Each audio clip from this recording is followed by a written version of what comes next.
Welcome to i30N Owner, the YouTube channel where I answer your questions about i30N ownership. Today I want to talk about the interior in the i30N and whether or not it is really as bad as some people make it out to be.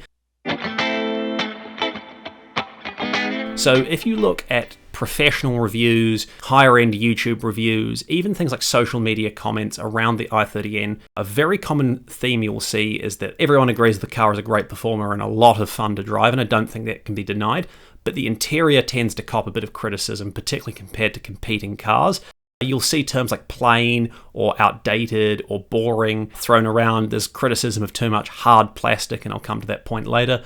But from an owner's perspective, is it really that bad? I think it's important to kind of look at an i30N, or any car for that matter, from the fact that a reviewer's perspective, where that reviewer is not owning the car, they haven't put their own money into it, they get to turn it back at the end of the day or the week or the month or however long they're keeping it for, versus someone like me who's gone out and saved up money and purchased this car. So what's my owner's experience and perspective on the i30N interior, and is it really that bad? Look, long story short, I don't think the interior on the i30N is that bad. It's functional, it's comfortable, and it seems pretty durable so far. I've got a couple of issues that I'm going to get the dealer to resolve. For example, there's a little plastic cover that goes onto the plug or over the plug for the rear vision mirror, and that falls off sometimes. It just seems like there's a bit of wear on the little sort of tabs that click in. Someone's obviously taken that off in the past. I didn't buy the car new. There is a bit of noise that can come from the sunroof area when the car is cold, so there's obviously a bit of kind of differential expansion or contraction or flexion in the sunroof area or some of the materials around there. But look, overall, outside of that, the interior feels pretty well put together. It's just not massively upmarket. And I think that's where the criticisms tend to come from. But ultimately, I like it as a place to be. The only real criticism I've got as far as comfort goes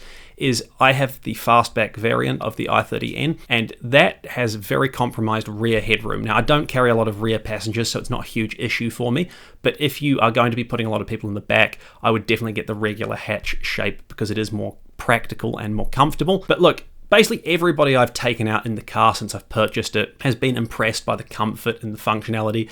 And if I put friends or family members in the car who have got basically like less expensive or older cars, they all think it's like a huge step up. They like the big touchscreen display. They think the gauge cluster's cool. They like the seats. They like the sunroof, all those kind of things.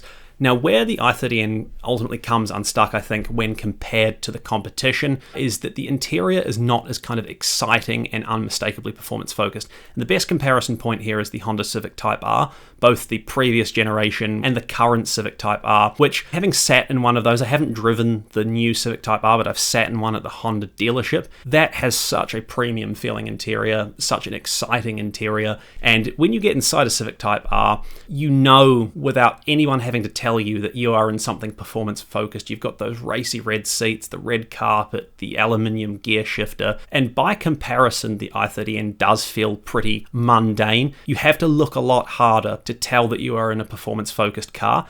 Even just down to the color scheme, red kind of invokes that image of performance and passion and all those kind of things, whereas the blue, light blue color that Hyundai's gone with for its N-car badging, if you look at the little buttons on the steering wheel for drive mode and N mode and those kind of things, it doesn't necessarily scream performance, does it? And so there are clues to the performance nature of the car, but you'd have to look a lot harder, or you'd have to have a pre-existing knowledge of what the i30N is to know you're sitting in something special versus, say, the Civic Type R.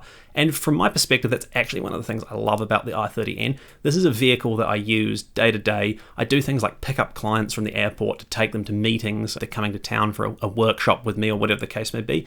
Something like a Civic Type R, the interior is kind of a bit over the top, whereas with my i30N, you can put it in eco mode or normal mode, and nobody, unless they really know cars, is going to look at the car twice. If I compare it to other vehicles I've sat in a similar class and price point, take the Mark 8 Golf GTI, for example, I would say the Golf GTI interior, once again, looks more premium. It's got that unmistakable kind of design with the tartan check seats. It's got just a nicer kind of fit and finish to it.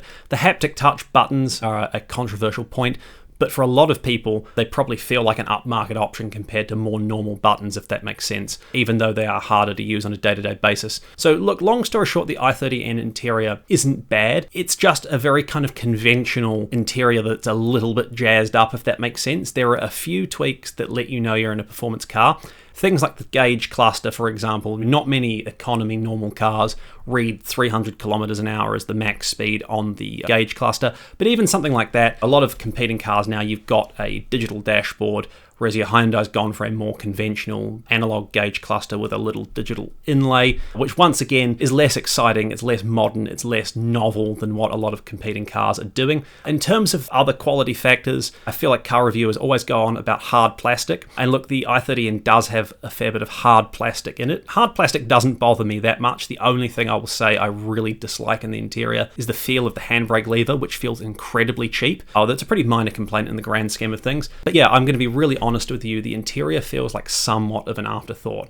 With the post-facelift cars and things like the performance seat option, Hyundai has kind of mitigated that somewhat, but if you compare it to a Civic Type R, or if you compare it to even a Golf GTI, a Renault Megane RS with the upgraded seat option, it does not feel as special, it does not feel as premium, but it is not a bad place to be. That's the key point I want to stress. So the i30N interior isn't as bad as a lot of people seem to make it out to be. It's functional, it's comfortable, it's practical, it seems pretty durable. It's just not particularly exciting. And if you are buying a car for the interior excitement, yeah, there are definitely better cars to look at, but I don't think you'll be too disappointed with it either. So I'd be keen to hear your take on the i30N interior. What do you think about it? Leave a comment below. Like this video if you found it interesting, and subscribe for more Hyundai i30N and N car content.